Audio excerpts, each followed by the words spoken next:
Well, we are going to get right to today's show dedicated to retirees navigating life's transitions.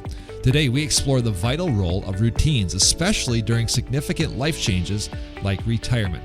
Creating and maintaining a routine not only provides structure, but also fosters a sense of continuity and fulfillment. In this podcast, Taatjes will discuss practical strategies and insights to help you navigate this new chapter with confidence and purpose. Enjoy this episode. Hey everybody, and welcome back to the show. Jared Sebesta here. So glad that you're joining us here on the podcast today. If you are a retiree, if you are approaching retirement, if you are nearing retirement, if you are considering retirement in the future, maybe 5 to 10 years down the road, this is a podcast specifically for you. We talk a lot about the life side of retirement. We'll talk money at times. We will never talk about investment strategies on this show, but we're really getting into the life, where life intersects with retirement. And we've got another phenomenal show on tap for you today. But if you want more information on this podcast, on this show, on this message that we throw out there, you've got a couple of options out there for you. You can go to our website, retireepurpose.com. That's a great way to find out a little bit more about what we stand for. And also check out Ben Taatjes' book, Repurpose: The Untold Story of Retirement in America. That was a book that came out a couple of years ago, but that really lays out really the crux of our message, really that there's more to life in retirement than just not working, than just leisure. It's an easy read. So again, if you or you know somebody, perhaps a spouse is retiring coming up, a great gift idea and a great read that you can utilize as a resource for you to make this particular transition. Again, retireepurpose.com is a way to check it out, or check out Ben's book, Repurpose: The Untold Story of Retirement in America. Speaking of transitions, we are now right in the heart of a brand new mini-series, again, talking about this topic of transitions. We talked about resetting your table, maybe not literally, but metaphorically in some ways. And then last week we talked about resetting your expectations. On this week's show, we're going to talk about resetting your schedule and your routine, and we're going to get into the importance of that, because that can be a really important piece to your life whenever you are dealing with a transition.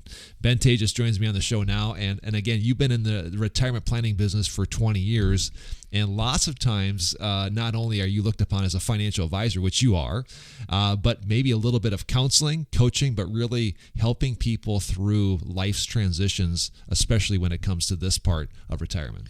Yeah, Jared, I think that's probably the favorite part of my job, right, is helping people through in any life transition. I think that's what makes our job so unique, is like in any major life transition, like we're talking about, has some usually financial ramifications to it. Mm-hmm. And usually it brings some stress. And I think that's one of the things that I enjoy doing so much. So I was doing this kind of transition research on, what makes things so stressful in these transitions. Obviously change, right? We don't like change, but what are kind of the different life events that are so stressful. Yeah. And I started looking at these, and each of them had some financial ramifications to it. Mm-hmm. And the other interesting thing is in the top 10 was retirement as one of these major life changes that's stressful.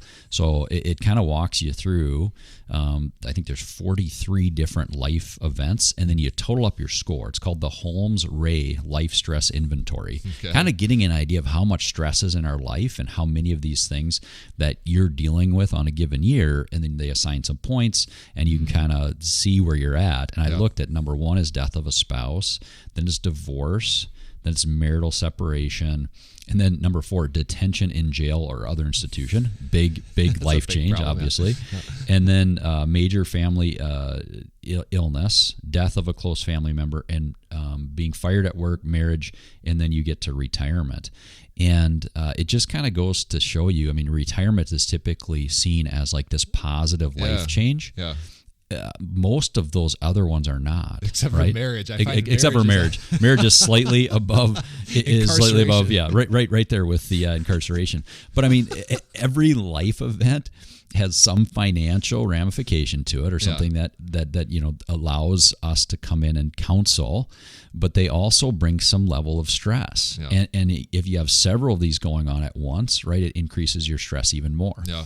But again, I think it's just is what I love about my job, but it also is something I think we have to be very mindful of when we're talking to retirees in this specific transition. Is it's not simple. Yeah. It will add some stress to your life. Society's going to tell you it's super simple. You just kind of go out and sit on the beach and enjoy more leisure time, and it's probably not quite that simple. Yeah. Let's get kind of into the psychology of this. I'm going to put you on the spot, but why do you think that is? Again, society paints this picture of like, no, you don't have to go to work on Monday. This is great. But why is it a problem? I mean, I don't want to say a problem, but why does it sometimes, or many times, oftentimes, cause more stress than it does pleasure, and causes more problems than it does bring us the joy and the peace that we were hoping that it was going to do? I think the biggest thing, Jared, is that we do not completely celebrate work enough. We don't, work is in our culture seemed as like a negative thing for most people. And I think some of that's because a lot of people are stuck in jobs they haven't liked. Mm-hmm. Right. And when you think about retirement, it's the end of work for a lot of people. It's like, that's when I don't have to work. And unfortunately for many of them, they don't realize the positive aspects of work. God created us to work. We worked before the fall. We've talked entire podcasts about this, right? Yep. Adam was working in the garden. He was enjoying, growing things. He was enjoying the work. And we strip that away. Really what I'm after there is stripping away purpose and meaningful work. Yep. And whenever I talk to, whether it be an entrepreneur that sold a business, a retiree that just moved out of the workforce, we have to make that recognition of how important, how valuable purpose is to somebody, and how much purpose they actually derived from work, building a business, serving their family, whatever role you were in. Yeah, and I think that's a really important piece to life. And I wasn't sure if it was on last week's podcast. I talked about that stump that was in my pasture. Maybe that was a different conversation at a different time. But there's a stump out in my pasture, and it was from a tree that I cut down like 3 years ago.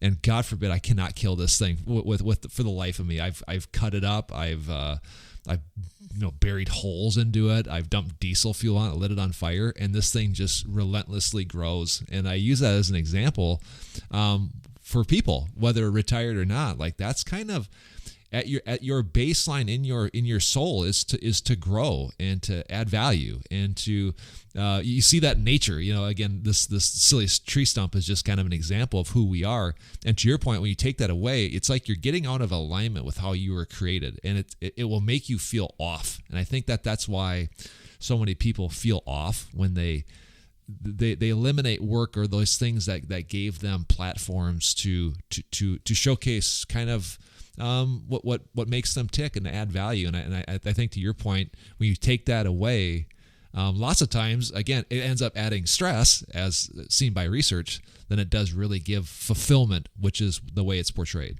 Yeah, if you come at it from I can remove work from my life, so now I can focus on me. Mm-hmm. I think that's a key thing, right, Jared? So if you're, we're created to work, we're created to serve. Yeah. We're created to look outside of ourselves for fulfillment and joy. Yeah. So when we take all of that out of our lives, you end up feeling unfulfilled, and you lack that joy that comes from those things. So what I would tell a retiree is, going back to our whole platform of being repurposed, like, that doesn't mean you have to stay at work forever. That doesn't mean you're not going to enjoy not having to go to your 9-to-5 job, or you sold your business and now you're moving on.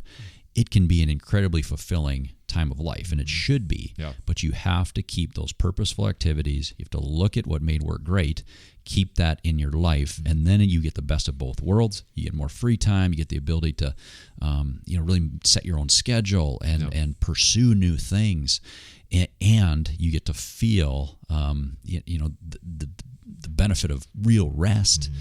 All those things come from that new repurposed retirement. Yeah, I love that, and I love this concept. If you missed last week's show or the week prior, we started talking about resetting different areas of your life. Go back and listen to those shows, because those really help you kind of put into context what we're going to talk about today and the weeks ahead. Ben, last week the show was titled Resetting Your Expectations, and you had a really, really in your face example of that just this last weekend, didn't you? Well, yeah, I had high stress for this individual and definitely resetting of expectations. A good friend of mine's daughter was getting married this weekend down in northwest Iowa, and happened to be in this season where they've gotten torrential rain for like the last several days. And what ended up happening was like every single thing almost that they had planned for their wedding, from the caterer couldn't show up because of the flooding, to like people not able to come and attend their wedding, to like, I mean, there were so many things. The venue almost had to get changed. I mean, there was consistent change, and not change that was positive for a bride. And I think that one of her bridesmaids nailed it when she started talking through, like, you know, my sister isn't typically somebody that handles change very well. Yeah. She isn't somebody that, you know, she wants it a certain way. And what this bridesmaid said was, you know, what I noticed all day is that every time we talked to her, it was like, I'm going to be okay. I'm getting married today. You know, she started to kind of remove herself from all of those little details. I mean, she had the meal, Jared, that was going to be this nice catered meal. And what ended up happening is everybody had to take, like, it was almost a bring your own. I mean, we had some family members and friends that were bringing, you know, the food and the wedding cake. Even couldn't they had to get their own cake from it was like underwater. Yeah, because the caterer was literally underwater, so all that was gone. Yeah. And this bride, I mean, her parents, good friends of ours, I mean, they must be so proud, because the bride was not bridezilla. She was able to just roll with it and say, but I'm getting married today. Mm-hmm. And she continued to smile and continued to look at the big picture of what's most important. Mm-hmm. And I think for retirees, when they get in this, like, oh, yeah, it's not going as I planned. I'm not feeling fulfilled. I'm not, you know, if you can take a step back, right, and you can look at your life and look at all the positive things that are going on with your retirement, with this life change, and then just accept that change. Yeah. I think that's a really good example of kind of resetting your expectations for this girl. Her expectations were perfect wedding, perfect catering, perfect venue, sunny. It was going to be perfect. Mm-hmm. And when it wasn't, she had to kind of reset and did a very great job of that. It takes a lot of mental fortitude to be able to be flexible in those times when you're really pressed, and it's a great life skill to have. And again, it really helps put things in perspective, certainly. Let's kind of talk about today's show. Again, we're talking about resetting your schedule, the importance of a routine. Let's just kind of set the stage here. Why, routine? I mean, obviously that's an important part of everybody's life, but why is it even that much more important to the life of a retiree? Yeah, well, Jared, we've had full shows on how important the guardrails of work are, right? So the schedule of getting up in the morning at a certain time, your lunch breaks are planned, your meals. I mean, everything is kind of part of a schedule. Mm-hmm. And I think that's really valuable, going back to kind of, hey, you get more free time in your day. And if you just let the day come to you, you get up whenever and you kind of, whatever happens today, I'm going to roll with it. I mean, I'm just not going to have a routine. I think your time kind of just evaporates, right? You got to be intentional with your time. So there's an aspect to schedule and routine that's important for managing that. But I think today's show, really what we're trying to highlight is the same benefits you get for controlling and making the most out of every day are also beneficial in a time of transition. Mm-hmm. People that coach others through transition will say a routine to give you back a sense of stability and normalcy during change is really, really important. Yeah, and I've seen that in my own life. If I, have a week where there's like a lot cooking, there's a lot going on, it's going to be a really busy week. I find myself asking the family to be like, okay, guys, like no curveballs this week. Let's just keep it status quo, just to get Daddy through this week. And I think that there's something to that being said, where again, we kind of long to have that stability, and your schedule can be that kind of that piece in people's lives. Yeah, it can. And I think the important things that we have within built into our daily routines. I'm thinking of things like daily devotions, or meditation. However you kind of see that spiritual side of life. I mean, I'm a believer, and I think when I start to feel myself going down off the rails, if you will, you haven't been spending enough time in prayer. You haven't been, connecting. Yep. Right, like I should, like normal meal times, Jared. I mean, too often times today. Again, we end up chasing around, and something I love and that's been so important to our family is we've always tried to make that evening meal something that happens together with our girls, and that's really, really important. Certain activities that we do, like if I get off, I'm not exercising enough. My wife is always on me. She's saying, "Hey, don't forget." That's probably part of it too, right? Is sticking with that normal routine. I think all of those things, and there's so many more examples we can get into, but all of those things just give you a normal routine, and routine in time of change you can go back to, right? Yeah, I know this part of my life seems out of control right now. I know that, this transition's going on. This is out of control. I can't control it, but I can put some control over what I'm doing in those normal routines. I think that's really, really important. I think there's importance to being flexible, to being not so dogmatic with your schedule and with your routine, and be able to bust away from that and do things new. But I think what you're getting at is that this is, in the heart of that transition or leading up to it, that's where you really gotta kind of flex, so to speak, on having that routine. This reminds me of a show, or at least a study that we brought up many, many shows ago, but it came from the Bureau of Labor Statistics, and it was talking about what retirees are actually doing with their time.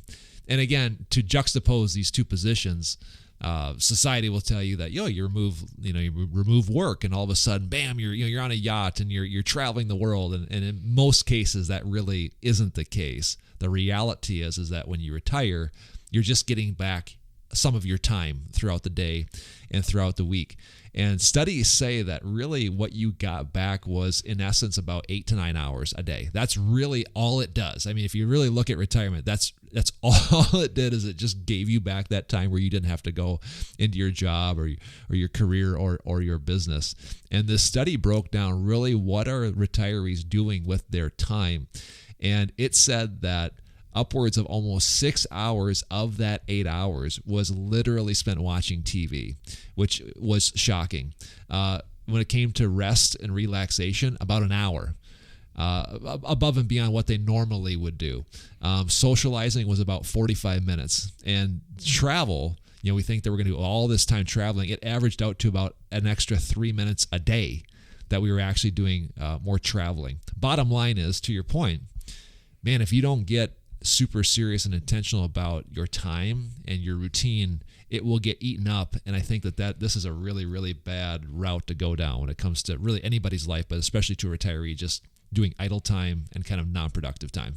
Yeah, I mean, it's in the show notes. Idleness is so negative. Yeah. And I think what happens is, and probably a reason that there's a lot less of this rest that people wanted is because they're not earning it, right? They're just kind of existing, and you're not being purposeful, and you're not working. So it's like, I'm kind of always resting, which might sound great. So if you're in the middle of it, right? So if you're in the middle of your career and you're going long hours, and that rest sounds like just what you need, and you probably do for a season, right? And I'm a huge proponent of retirees taking a Sabbath, taking that time, and don't. I used to think jump right into the next thing. Take a time to take a break, right? The restful season, and then get back into something. But I think part of the scary thing on that study, Jared, is just how when I know when I don't have a routine, I default to scrolling through the phone. Yeah. If I get extra time, I'm like, and I'm sure that study, doesn't probably bring in like full screen time. Yeah. I mean, that's probably a big piece of a retiree today is just scrolling and just kind of, I mean, I want to check what the grandkids are doing. So then all of a sudden you're hooked on that device, and kids struggle with it. we struggle with it, but I think that's something we have to be very mindful of is what's in the messages, right? Whether it's TV or the phone that you're putting into yourself in retirement as well. That goes for kids, people in their careers like us, and retirees. Well, I think it's more so for retirees because when you have more time, which essentially is what retirement gives you, the filling it up with like that dead scrolling, man, is so detrimental to your mental health. Ben, you probably know, do you get caught and pretty soon it's 20 minutes or an hour later and you do that a couple times a day. It really takes a toll on just, it's just like almost your frequency like goes down. Like you feel lulled. My mother-in-law is still working and we love her to death because we want to see her more. And so she still is choosing to work. And we've been trying to get her to like, hey, it's time to retire so you can see the grandkids more. And trust me, she sees her grandkids a lot and we see her a lot and we would love to see her more. But, she's like, I like the paycheck, but I also like that it kind of keeps me out. It kind of keeps my edge. You know what I mean? It keeps me in the game, and I'm paraphrasing her description of it, but it kind of, you don't lose your mojo. It gives you something to get up for. It makes you feel good where you have this rhythm and you have this routine. And I think like indirectly she's kind of confirming the things that we're talking about. She is almost aware of that, hyper aware of that already, that if that were to go away, she'd be a little afraid as to her life maybe not looking the same a year or two down the road. Jared, I think that's it, right? I mean, it's losing that element of what makes us us. Some of that is our work, right? Mm-hmm. And it certainly is purposeful living, right? So when we get back to kind of this idea of dealing with transitions and why the schedule and routine is so important, I think the routine allows us to stay who we are, right? And not allow, whether it be TV or screen or whatever those things are, to kind of change us and to make us a different person in retirement. And I think that's important that people hear what you just said about, hey, the retirement is about getting some time back in your day. Mm-hmm. That's it, right? You have to maximize the time, have a very specific schedule with that, be flexible, but keep the things that made work great, the guardrails, if you will, in your life. Because this is a transition that really we don't give it enough credit to how hard it is. Mm-hmm. And you remove those, it's just going to make it worse. We've got a couple of minutes left here. I'm going to put you on the spot. Give people some tangible points. What should be kind of in everybody's schedule, so to speak? Like if they want to start to rebuild this routine and they feel off, where should they start? You mentioned devotionals, but what are some other pieces of the puzzle that they can start to kind of engineer into every day? Well, yeah, I'll start with probably looking at the key things that work gave us. Movement, huge, right? People don't, even if you have a sedentary work and job like I would, there's still movement. Going to the office, getting back and forth, and there is movement. So don't forget how important that is. So engineer movement. Engineer in probably the next key thing that work does for us is social interaction and helping others, right? Because that's part of work. We create, we do things as a team together to move the ball forward. That's part of what makes people enjoy their work. They're accomplishing a mission of some kind, so you get it tied back into that. So have a little bit of purpose in every day, something where you're making a meaningful difference for somebody else every single day. Gratitude, I think that's a big thing, Jerry. We talk about that in entire shows, how important it is to engineer some thankfulness in your day. And it gets really easy when you're not in the day-to-day work to just kind of say, my days kind of look the same. I mean, they're great, but you kind of lose that element of gratitude. So I think those would be the three things that I would start with. And I think that, sticking in God's word is at the top of the list for a reason. I think realizing as, anybody that's going through a transition, just how important it is to realize God has your days in his hand, right? So Proverbs always, whenever I'm counseling or working with a client on a big transition, I mean, there's so much stuff in Proverbs. And Proverbs, I've been reading the Message lately in Proverbs 16, verse 9. We plan the way we want to live, but only God makes us able to live it. Like, God has your every day numbered, and He knows what's next. He knows whether or not you're going through an illness, whether or not you're going through a loss of a family member. Your days are in His hands, so embrace that. I think that's really, really key. Securities offered through Avantax Investment Services. Member FINRA SIPC. Investment advisory services offered through Avantax Advisory Services. Insurance services offered through an Avantax affiliated insurance agency.